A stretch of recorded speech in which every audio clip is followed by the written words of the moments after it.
You're not going to be as pumped 9 months later about the thing you just launched. You're just not going to be. You might be pumped in spikes about a new feature you launched for the thing, but broadly, you got to chill and let other people be enthusiastic about it. This is one of the reasons I'm such a big fan, and again, this is self-serving as hell, but of founder-run businesses, that they could do these things where, like, you know what?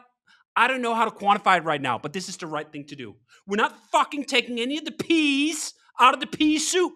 I don't know how many are in this pea soup, but you could take 2 of them out and we could save like 1.74 million over the next year, but we're not doing that. You don't mess with the goddamn recipe because you don't know what's the load bearing in here. You don't know of what time when you try to squeeze once more was once too many. Welcome to REWORK, podcast by 37 Signals about the better way to work and run your business. I'm your host, Kimberly Rhodes, with Jason Fried and David Heinemeier Hansson, co-founders of 37 Signals. This week, we're chatting a little bit about the second step of a launch process. So we've recently launched a new product, Fizzy. Thought we'd talk about what happens next. Things are live. We've tweeted about it. Like, what's the next part of this phase of the launch process? So you guys jump right in. We had a big telling people about it. Now things are kind of back to normal and we're at a regular cadence. Like, what does the day-to-day look like at this point? Well, I think you first have to maintain enthusiasm for the platform, the product, whatever it is that you put out there. So one great way to do that is to share some examples of how we're using it. Every time we launch a new feature, share that. Because it's open source, we can highlight and celebrate other people who are contributing and merging in their pull requests and getting that thing out there into the world. So there's a lot of that has to continue to happen. You have to continue to cheerlead and promote without feeling like you're just spewing ads, right? So these things have to be sort of realistic. So there's that. And then on the product side, there's of course a bunch of feedback that flows in. A bunch of stuff comes in that you knew was going to come in. A bunch of stuff comes in that you didn't know was going to come in. And I think it's best to kind of wait for a little bit and not knee jerk and do anything like, aggressive in the first few weeks. And by that, I mean, like, don't make any big changes if people complain about something. Of course, if something's broken, you fix it. But for the most part, people are getting used to something if it's new. It's an old idea, brand new application, brand new execution of this idea. Some people are going to come at it and go, bring their other expectations and go, well, why doesn't it work this way? Or can we lose this? Or can I rename that? Or I don't like this being open. Or why can I only open 2 things? And it's like, I hear all those things. Give it 5 minutes, give it a few weeks, give it a few months, see how you adjust to it, see how it feels, whatever. So I think that's important. And then we still will have some ideas that we didn't get in for V1 launch that we either held back, didn't feel great about, that we then can implement now, which we've already begun to do, and sort of refine at the edges without making any massive changes early on. So that's sort of where we're at on the product side at this point. There's also the aspect of coming down from the surge that always goes into a major launch at 37 Signals and probably anywhere where we pile in a bunch of people to help get this thing out into the world. And with Fizzy, we had, the last 8 weeks or maybe even slightly more than that. We had more people on it than we're going to have now that it's launched. And that's been true for every major piece of software or any piece of software we've really launched. Is that people help out when it's time to push pedal to the metal just for that last stretch and get it out into the world. You can always have these plans and everything's going to be sort of nice and calm. And I think most of the development cycle should be that. And then there's that last phase where you keep finding things that you thought were done or that were done, but you don't like them and you got to tweak and pivot on some factors. And we've now done that. And we have the thing out in the world. And therefore, some of the other aspects of the work that we do, whether it's general on-call work or whether it's work on Basecamp, can now resume with its more natural staffing levels. So in the last push to get Fizzy out the gate, I think we at peak probably had, 6, almost 7 programmers in variety of capacities working on helping getting it out. And now that it is out, we're getting it back to sort of its original team size, which is 2 developers and 2 designers. And we're even probably going to take one of the designers off, which will leave it with what sounds crazy, I think, for a lot of other companies, 2 programmers and 1 designer moving this thing forward. But for us, it's actually a completely normal team, sometimes even slightly larger than we sometimes do. We very often do teams that work on features, which is 1 designer and 1 programmer. But we're also exploring some additional infrastructure on the tech side for Fizzy. So we indulge ourselves and have 2 full-time programmers on it, along with the designer on it. And that's a more natural rhythm where we continue to make things better. We continue to review the inbound request. We have a bit of a backlog, if you want to call it that, of things that we want to get out. One things that did not make the cut, for example, was passkeys. We currently just, it's a very nice way of logging in, but still just have magic links through email, but we'd like to have passkeys as well. This is something I've been very excited about adopting after initially thinking, I don't know about this standard, and then realizing, when you pair it with magic links, it's actually quite nice. So we're going to push that forward and we're going to get that out. And there's a bunch of other things we're going to do. But we can do all that with a team of just 3 people. And that's who's going to work on Fizzy going forward. And the rest of the Surge crew can return to more of their normal duties. The other thing we did was we followed in the original Basecamp footsteps, which is that when we launched Basecamp back in 2004 or 5, we couldn't bill anybody. So we said we have 30 days to get billing in place because we had a 30-day free trial. And so we put all of our energy into other things because we didn't need that. And then we eventually got that done within 30 days. So the same thing is true with Fizzy. We couldn't bill anybody for the first, we have 1,000 card free thing, which is longer than 30 days for most people, but we couldn't bill anybody. If someone wanted to pay us, we couldn't accept their payment. So we had to do that as well. So we knew that we didn't need to do that ahead of time. We could take that effort and move it somewhere else and redirect it to something else inside the product. But now, of course, people are starting to use up their cards. So it's time. It's still early, but time enough to get billing in place so we can get that done. So that was another thing that we did post-launch. And it always surprises people that we didn't do that prior to launch. I think it's actually one of the best things to leave out. It's kind of really lets you focus on everything else, and then you kind of have this nice scramble to get billing done within a few days, few weeks, and you tend to just make it simpler also, and that's kind of a nice side effect as well as waiting can really help. So we've talked many times on this podcast about how we work in 6-week cycles. Typically, that's not the case for new product development. Now that Fizzy's out, are we going back to those 6-week cycles with Fizzy, or how does that look?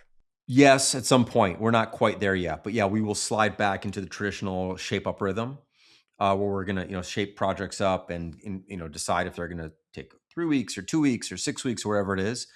But we kind of have a different version of shape up that we use around new product launches, which is kind of no breaks in between cycles, just kind of a little bit more like a Tetris style thing where you just fit things in and put a bunch of different people in different places because it's actually a much faster way to run, but you can't keep that up. Some companies do, but we don't feel like it's a good thing to keep up. So we will fade back into more traditional cycle-based work with some breaks between cycles and a little bit more planned work and less sort of reactive. Oh, I've got an idea. Let's try and do that, or let's tweak this and let's change that kind of vibe. I think where shape up really helps as well is when you no longer have 100% of the executive bandwidth available to making decisions within a single day, multiple times, all the time. When Jason moves on to working on Basecamp 5, for example, or I'm off working on some other things, there's more of a need for a cadence and some ceremony around like, all right, let's sit down, make some decisions about what we're going to work on next. And then the team can just run with that on their own. The push, especially the final crunch phase towards launch, you have Jason's available right there.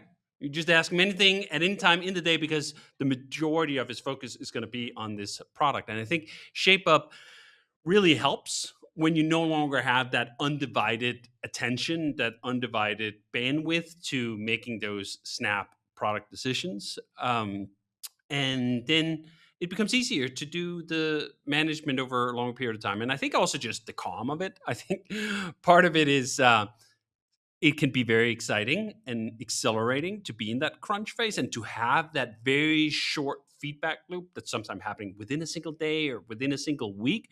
But it's also quite exhausting, as Jason says.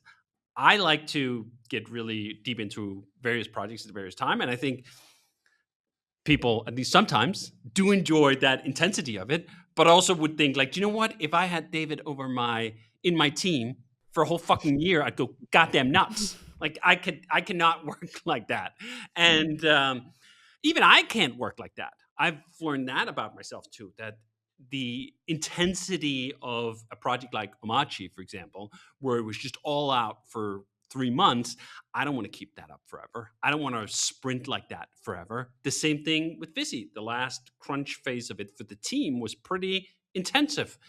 If you just say that's how we're going to work all the time, I think it's actually quite short-sighted. And even if I am not in the camp who views burnout as predominantly being about overwork per se, I do think there's a perhaps not burnout, but an exhaustion that can set in if you're just constantly sprinting. You're never doing cool downs.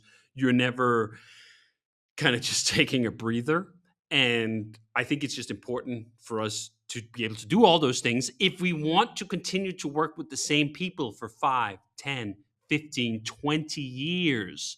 You can't do that just running all of it at the red line all of the time. You got to take some time to rebuild the engine, to cool down and so forth. This is something I believe we talk about in REWORK as well, when this sort of macho image of fighting to win all the time, borrowing sports metaphors about going all in, tend to forget is that even in sports, even at the elite level, there's a lot of cool down. There's a lot of rest. There's a lot of downtime, off season, all these other things. And if you want to be able to operate at that level and be able to occasionally go into the red line, you kind of need to have a bit of buffer. You can't just be there all the time and believe you're not going to pop a cylinder. You absolutely will. Okay. And then I'm curious about numbers. Are you guys looking at how many people have signed up for the new product? How many cards people have? Like, how invested are you in like the status of the product? We have a very, very basic dashboard setup. That's like, it's not something we do all the time. So Mike, who's one of the programmers on this, like just built something kind of quickly because I was curious, like who's signing up? How many signups do we have? Like it's not like we're plugging in this whole suite of tools and looking at retention. Right now, it's just like the number of, I think we about 18,500 accounts or something like that. Which is nice. So we're closing in about 20,000, which is a great start. We don't have expectations though going into things. So, I mean, it's not like where I was expecting to have 20 or 10 or whatever. It's like 18 is great. This is good.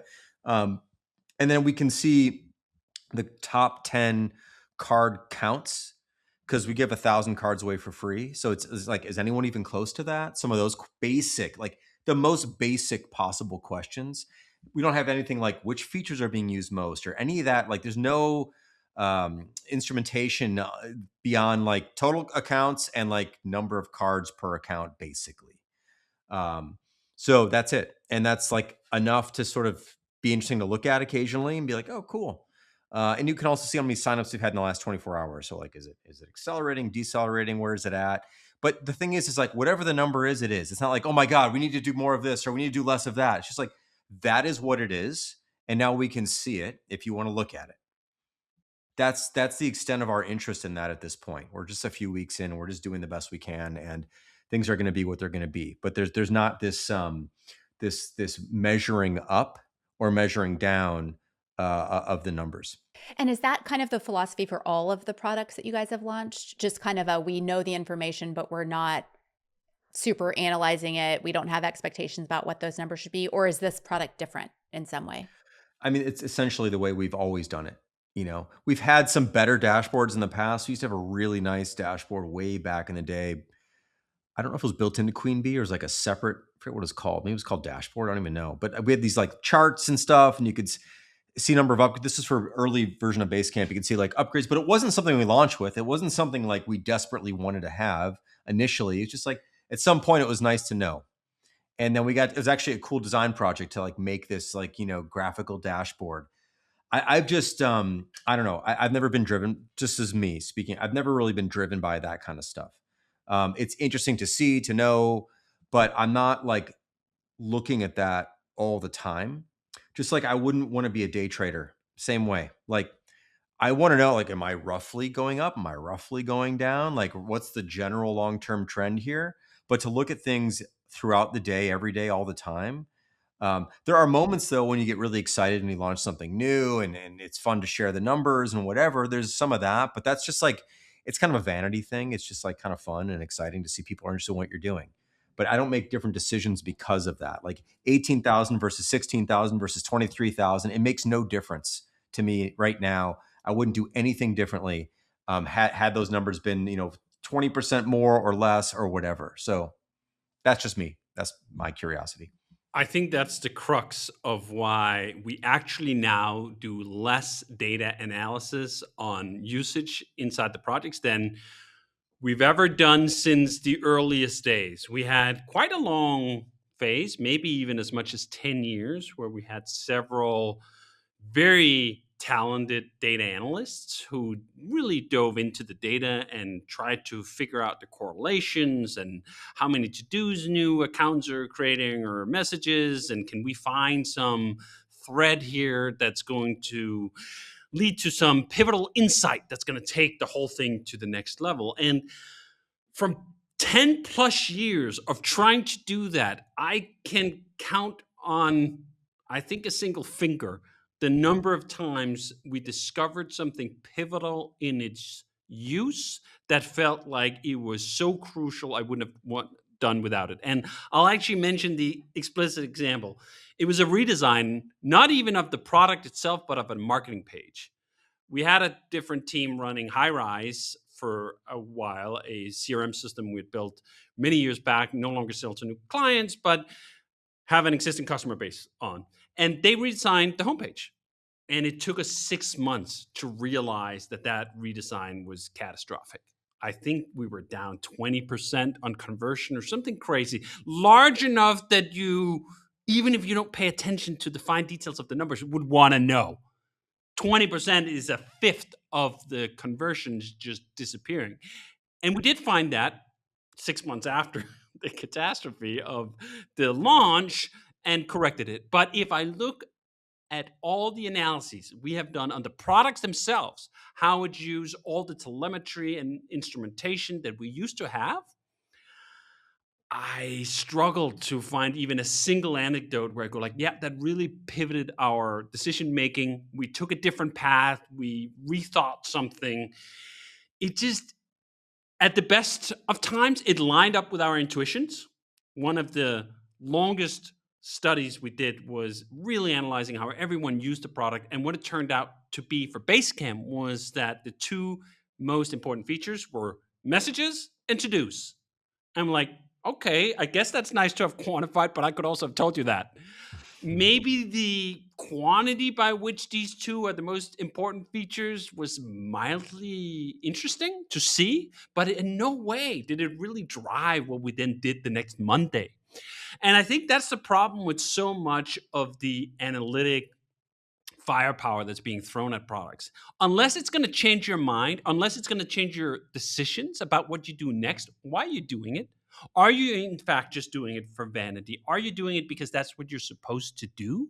Are you doing it because it doesn't feel professional to trust your gut on product decisions? And if so, rethink that.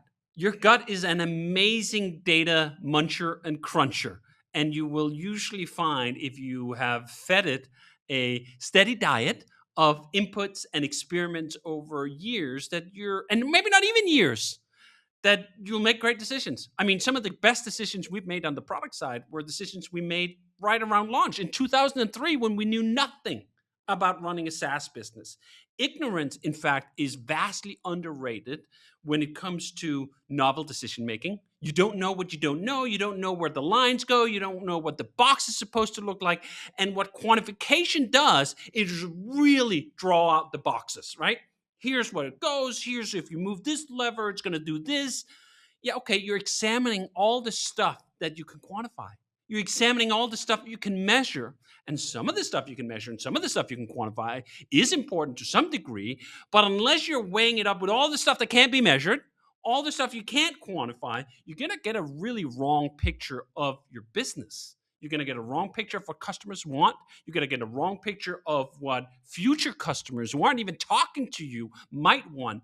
All of that relies on intuition.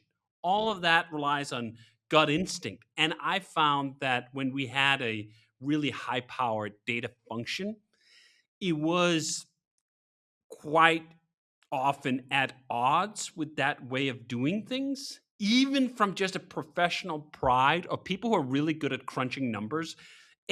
Like to believe that the months-long analyses that they do are worthy of doing because they're actually going to impact decision making. And time and again, we would greet a report like that with serious curiosity. Oh, I'm really interested in it. And then we wouldn't do anything that it said we should do. We would just go with the direction that felt right.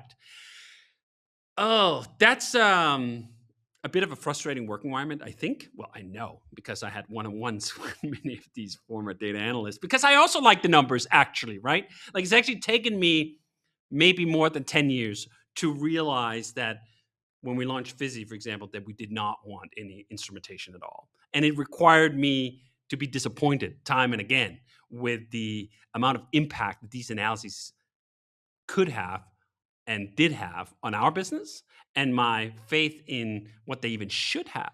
And now we don't really have that. We have not a data analytics function as much as we have a financial function that can do some data analytics stuff. We have Ron, our head of finance, who's very good with numbers, is not a trained data scientist in terms of the other capacities that we had before, but it's enough. Like Ron would have caught if we redesigned the homepage of Basecamp and for 6 months we were 20% off our conversions. That would ping out in the numbers. So I have a great respect for the bean counting in that regard. Like someone should be watching the beans. Maybe not like every hour, but probably like every week. Like I'd hate to go more than a week if the beans are just all wrong, right? Someone's got to manage those beans. But from the perspective that like I'm counting what you are doing. I'm not telling you what you're like. I'm not reading the beans like they're tea leaves and then telling you got to go west or you got to go south or wherever you got to go. I'm just telling you what's what. You want to redesign the page? Great. I'll tell you where the beans are next week. The other thing I was going to add to that is that I'm willing to concede that some other team that's super data driven could find something we haven't found and do something we haven't done and sell 15%, 20%, 30% more Basecamp. Like it's certainly possible. At the same time, like the way I tend to look at things, and it doesn't make a lot of sense, I know to many, is just like we've got a pretty damn good business just doing it the way we want to do it. And we've built a great business, and we employ great people, and we take home a lot of money, and we pay people well, and like whatever it is that we're doing is working out really, really well enough, more than enough for us. So could we squeeze 15% of growth out of something that we can't grow any further than what we can grow naturally? Maybe so. But what would that do to us? Would we want to work in that environment? Would we want to be that way? I don't. That doesn't excite me personally. So yeah, I'm willing to concede that there might be more juice to squeeze. But like, so what?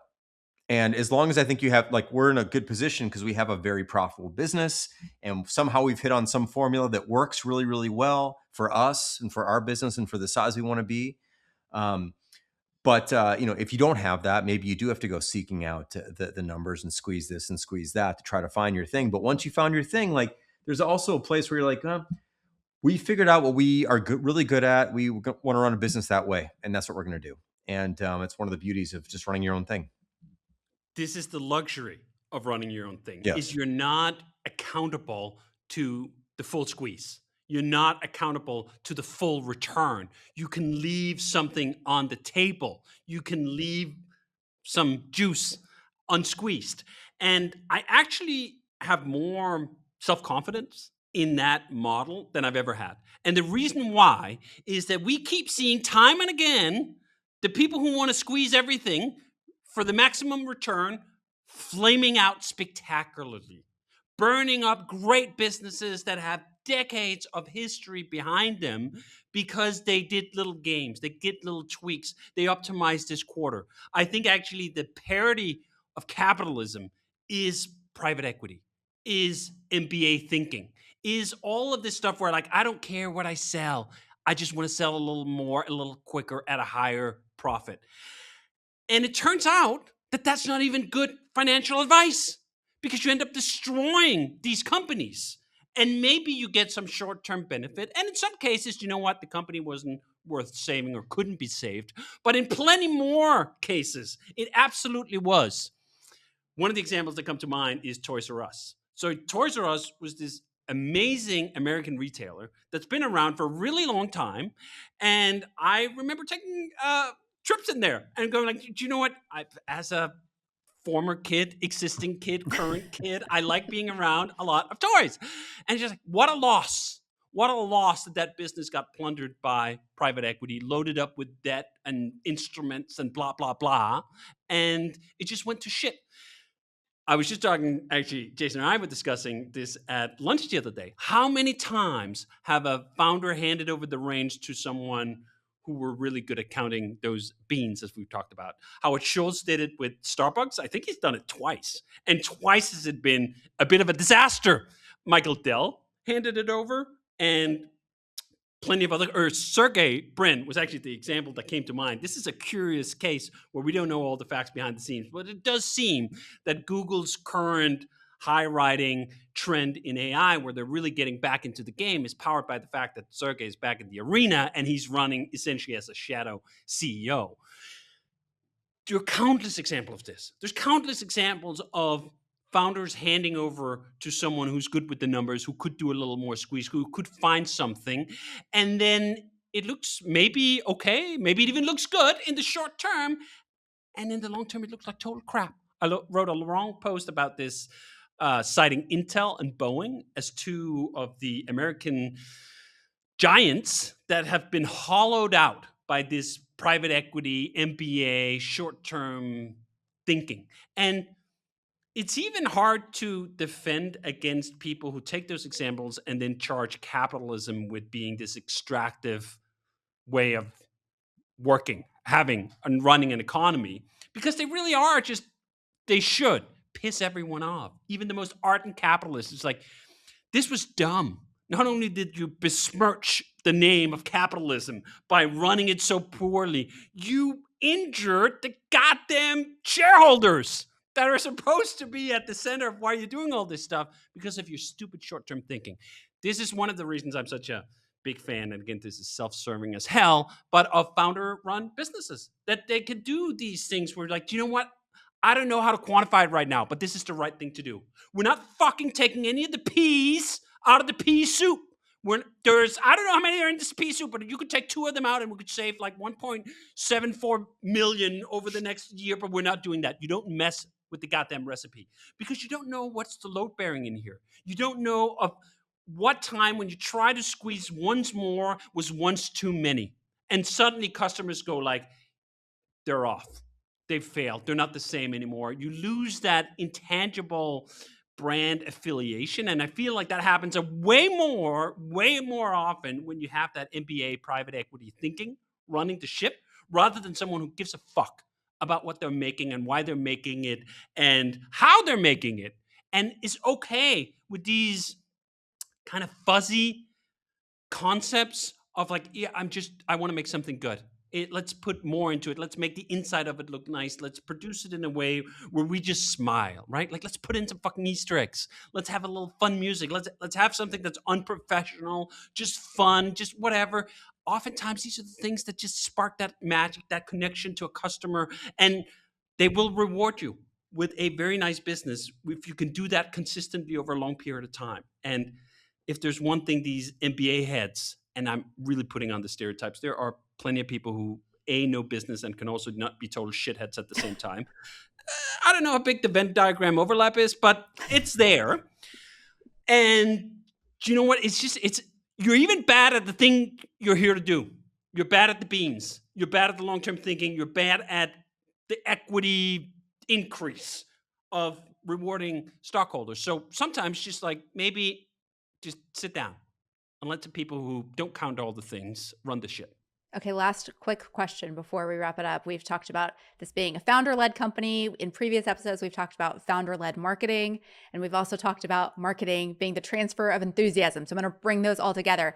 How do you guys, after you've launched a new product like Fizzy or any of the other products you guys have launched, keep the enthusiasm going? Like, how do you yourselves stay enthusiastic enough about it after launch to then transfer that enthusiasm to other folks?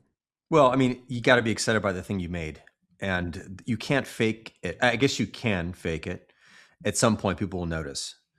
But it's also fake to, in my opinion, it's fake to like sustain that level of enthusiasm for 9 months in a row. That's also false. So there's just this peak here, and then it kind of slides, and then you want to maintain because you're excited about the thing, and you use the thing, and you're excited about new features, new ideas that you launch, and all that stuff has to happen. But you can also sense and smell fake enthusiasm. And so you have to be very careful not to be like that too. Like, look, you're not going to be as pumped 9 months later about the thing you just launched. You're just not going to be. You might be pumped in spikes about a new feature you launched for the thing, but broadly, you got to chill and let other people be enthusiastic about it and let other people talk about it because they're meeting it for the first time and they get excited about it and you can promote them and lift them up. I think that's kind of the best way to do it. But I think you just ultimately have to follow what's real about you and yourself and the product and how you feel. And, there'll come a time with Fizzy and with Basecamp and everything else where like you move on to other things and you still love the thing, but you move on to something else. And that's where your enthusiasm and focus is. And then you continue to nurture and maintain the other thing that you've made. But your enthusiasm is going to bounce around, and that's only natural. Perfect. Well, we're going to wrap it up there. REWORK is a production of 37 Signals. You can find show notes and transcripts on our website, 37signals.com/podcast. Full video episodes are on YouTube. And if you have a question for Jason or David about a better way to work and run your business, leave us a voicemail or voice recording. You can do that at 37signals.com/podcast question or email us at rework@37signals.com.